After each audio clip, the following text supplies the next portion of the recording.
Hello नमस्कार सभी दोस्तों का स्वागत है आपके अपने प्लेटफॉर्म माइंड मैप पर। आरएस भर्ती 2023 972 पदों के लिए यहां पर अंतिम रिजल्ट आया है, लेकिन इसमें जिन्होंने इंटरव्यू दिया था 2100 प्लस कैंडिडेट, उन सभी की रैंक आई है। जैसा कि हर एग्जाम में होता है, इसमें रैंक कैटेगरी के अकॉर्डिंग जो भी सेफ रहेंगे वो सिलेक्ट माने जाएंगे। उसके बाद वाले इन सब की रैंकिंग तो आई है, लेकिन सभी का सिलेक्शन फाइनली नहीं होगा, 972 का ही होगा। तो 972 पदों पर यहां पर फाइनल सिलेक्शन हुआ है। तो बच्चे कह रहे हैं कि 3 जने अजमेर से हैं। बिल्कुल, मैं नाम भी बता देता हूं, टॉपर्स डिजर्व करते हैं, अजमेर के ही हैं। नंबर 1 पे है कुशल चौधरी, नंबर 2 पे अंकिता पाराशर और तीसरे पर है आपके परमेश्वर चौधरी। तीनों ही अजमेर से हैं और बहुत बहुत बधाई सभी को जो भी सिलेक्ट हुए हैं। ये जो पीडीएफ फाइनल आई है आज ही, अभी जस्ट रात्रि को जब मैं ये वीडियो बना रहा हूं 15 अक्टूबर को, हर एक 2100 प्लस कैंडिडेट जिन्होंने इंटरव्यू दिए थे उन सभी के रोल नंबर हैं, सामने कैटेगरी है और रैंकिंग लिखी हुई है। तो पहले यहां पर सबसे पहले जो दी हुई है वो आपके शेड्यूल एरिया की है, उसके बाद में नॉन शेड्यूल एरिया की। तो ये रैंक आपकी लिखी हुई है सामने। जिन्होंने भी इंटरव्यू दिए थे पीडीएफ मैं टेलीग्राम पर भेज रहा हूं, आप तक आई गई होगी। आप सभी को बहुत बहुत बधाई। और एक बार फिर से एक बात कहूंगा, आरएस कि जब आप तैयारी कर रहे हो, रिजल्ट देखोगे तो इनकी चका वो एक, अभी ये सब हाईलाइट में आ गए, इससे पहले तो आप लोग इनको जानते नहीं थे। बहुत बड़ी बात बताऊंगा, चलिए आइए बात करते हैं इसके ऊपर। अभी तो सिर्फ पीडीएफ आई है, अंक अभी डिक्लेयर नहीं होंगे। अंक है वो कुछ दिन बाद में आएंगे ना, आरपीएससी की साइट पर अंक है वो आपके कुछ दिन बाद में। तो अभी अंक हम आपको नहीं बता पाएंगे, वो थोड़े दिन बाद में आएंगे, उसमें टेलीग्राम में शेयर कर दिए जाएंगे। आरएस जो कि राजस्थान में सबसे बड़ी नौकरी, सबसे बड़ी प्रशासनिक नौकरी और एक प्रतिष्ठा का पद अपने आप में हर कोई बनना चाहता है, तैयारी करता है। लेकिन जब आप इसकी तैयारी करो तो एक चीज ये याद रखना कि शुद्ध रूप से 1.5 से 2 साल दीजिए, शुद्ध रूप से 1.5 से 2 साल दीजिए। उसमें आप 1 से 2 अटेम्प्ट में अच्छा कर पाते हैं तो वेल एंड गुड है। आपकी फाइनेंशियल कंडीशन ठीक है घर परिवार की, तो आप इन्वेस्ट कर सकते हैं और टाइम को। Other than one day exam पर हमेशा फोकस रखिएगा। मेरा आपसे आग्रह है कि यहां पर जो 972 कैंडिडेट सिलेक्शन लिए हैं, लेकिन जब एग्जाम में फॉर्म भरे जाते हैं, 7 से 8 लाख फॉर्म भरे जाते हैं, उनमें सीरियस रूप से कहूं तो लगभग कुछ हजारों की संख्या में बच्चे बहुत डेडिकेशन के साथ तैयारी करते हैं। तो आप लोग भी करें, अच्छी बात है, लेकिन एक विकल्प के रूप में एक समय निकल जाने के बाद में हमेशा याद रखना, वन डे एग्जाम पर फोकस रखना ही पड़ेगा। और आप वन डे एग्जाम में बढ़िया करें, सिलेक्ट हो जाए, उसके बाद भले 40 साल की एज तक तैयारी करते रहे, कोई दिक्कत नहीं। विशुद्ध रूप से बेरोजगार रह करके आप 10 से 12 साल नहीं दे सकते। बढ़िया तैयारी करें। मैं तो कहता हूं आप फ्रेशर हैं तो 2-2.5 साल शुरू के दीजिए, इसको 2 अटेम्प्ट दीजिए, बढ़िया दीजिए और बढ़िया तैयारी के साथ दीजिए। प्री में हम बात करें तो माइंड में आपने आपको बहुत बेहतरीन गाइडेंस दिया। मैं बहुत खुश होता हूं जब डिप्टी बने हुए है ना, डीएसपी बने हुए कैंडिडेट कई बार मिलते हैं, कहते हैं कि सर हमने आपके प्री में वीडियोस देखे थे। आरटीएस बने हुए कैंडिडेट मिलते हैं, कहते हैं, तो हमने उस स्तर पर गाइड किया था आप लोगों को। मुख्य परीक्षा में अभी हम पहला ही बैच लेकर आए थे, वो बैच चल ही रहा है और इंटरव्यू गाइडेंस प्रोग्राम हमने नहीं चलाया था। धीरे धीरे कोशिश करेंगे कि एक बड़ी टीम हम भी क्रिएट करें और आप लोगों के लिए गाइडेंस उपलब्ध करवाएं। और मुख्य परीक्षा में जहां तक बात है, 800 नंबर का पेपर होता है। ये जब कल 2 दिन पहले जब रिजल्ट आया था आरएस 2024 का, 800 में से 208 नंबर की कट ऑफ गई है। ये टोटल नंबर जो होते हैं 900 में से आते हैं। 4 पेपर होते हैं आपके 200 मार्क्स के, और इसमें लास्ट 100 नंबर का जो आपका इंटरव्यू हो जाता है। टोटल 900 में से आपकी यहां पर रैंक आती है। अब इस बार 2024 में से मैं आपको बताऊं तो जनरल की कट ऑफ 208 गई है, उसमें इंटरव्यू के ऑन एन एवरेज 50-60 नंबर जोड़ दीजिए तो मान के चलिए 200 आपके 60-70 पर फाइनल जो है, कहते हैं ना कि जनरल कैंडिडेट की अच्छी रैंक भी आ जाएगी, 270-75 उसके आसपास।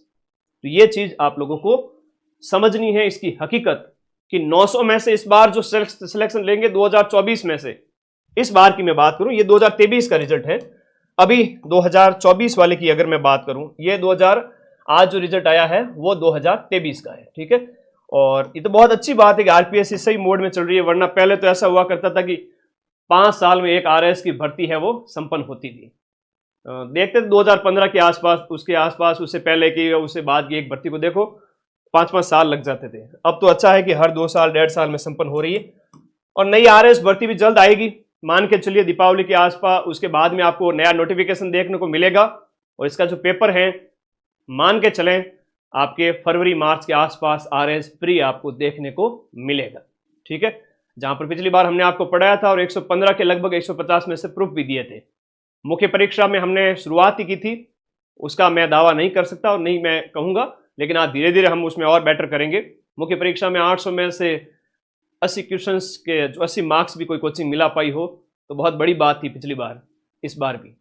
तो मुख्य परीक्षा में आप ज़्यादा से ज़्यादा सेल्फ स्टडी और थोड़ा सा आंसर राइटिंग का प्रैक्टिस खुद करें, ज़्यादा समय बर्बाद करने की बजाय कि कोचिंग्स के ज़्यादा नोट्स से आ जाएंगे, ऐसा नहीं है। आरपीएससी अपना ट्रेंड चेंज कर रही है, हकीकत समझ के चले।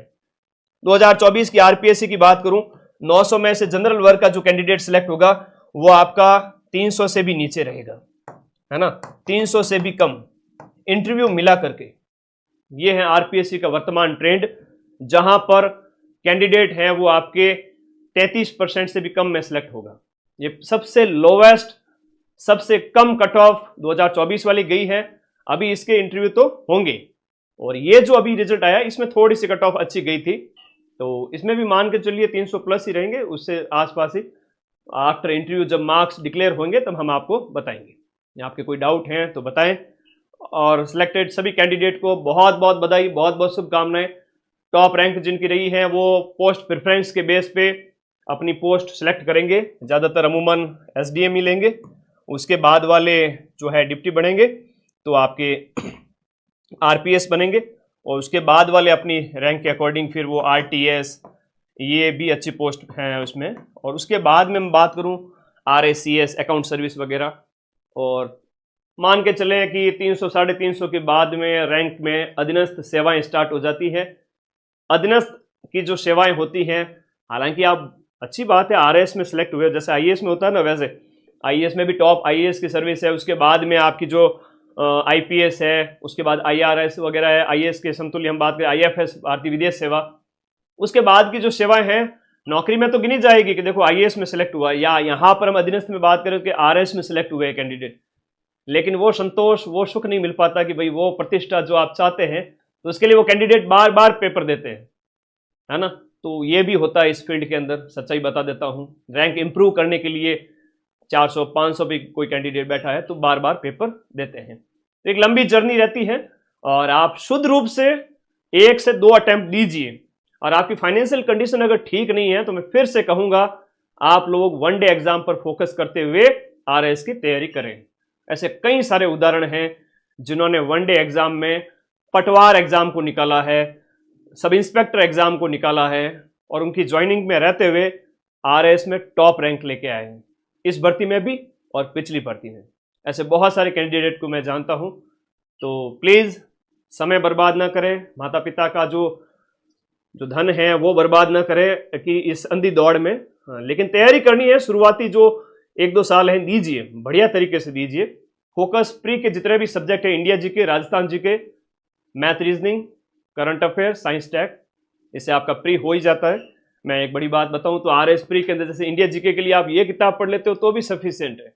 राजस्थान जीके के लिए बात करें तो रामबाण बुक अच्छे से पढ़ के चले जाते हो, और साल भर पढ़ो अच्छे से, ताकि उनके बेस पे आप बहुत बढ़िया तैयारी कर सको अदर एग्जाम की। पटवारी बनो, ग्राम विकास अधिकारी बनो, लेकिन वो लंबी लंबी कोचिंग्स वगैरह उनके पीछे समय बर्बाद न करें, केवल आरएस के पीछे। जब आपको समय ज़्यादा हो जाए अब प्लीज़ स्विच करें। बहुत सारी चीज़ें होती है, ये वास्तविकता और कई सारी चीज़ें आप लोग अभी से पहचान के चलें, है ना। कई बार होता है ग्लैमर की दुनिया बन जाती है, आरएस में कोई कैंडिडेट सिलेक्ट होता है, लेकिन उसके पीछे के संघर्ष को भी देखो, उसने कितने साल पढ़ा है। जितने भी सिलेक्ट हुए उनमें से मैक्सिमम का आप देखोगे कि यहाँ पर 5 साल से ज़्यादा का ही टाइम लगा है, ठीक है। तो समय दीजिए, आपका भी इसमें जो होता है ना एक पैशन, इस सर्विस के प्रति अगर आपका पैशन है, अंधा प्यार जो कहता है ना, एकदम जुनून, तो आप निश्चित रूप से आप भी इस पोस्ट पर आ जाओगे। तो बहुत बहुत बधाई जो भी कैंडिडेट सेलेक्ट हुए हैं। आरएस प्री के लिए भी अभी से तैयारी करें। 2026 में शुरुआती महीनों में आरएस प्री होगा, और आपके इसी माइंड मैप प्लेटफॉर्म से जिस तरह से पिछली बार 115 के लगभग हमने क्वेश्चन मिलाए थे, इस बार उससे भी ज़्यादा मिलाएंगे, कट ऑफ पार करवाएंगे, ठीक है। और उस प्री के बेस पे आप अदर एग्जाम में सिलेक्शन ले लोगे, और उस कॉन्फिडेंस के बेस पे आप आगे आरएस में भी बढ़िया कर लोगे।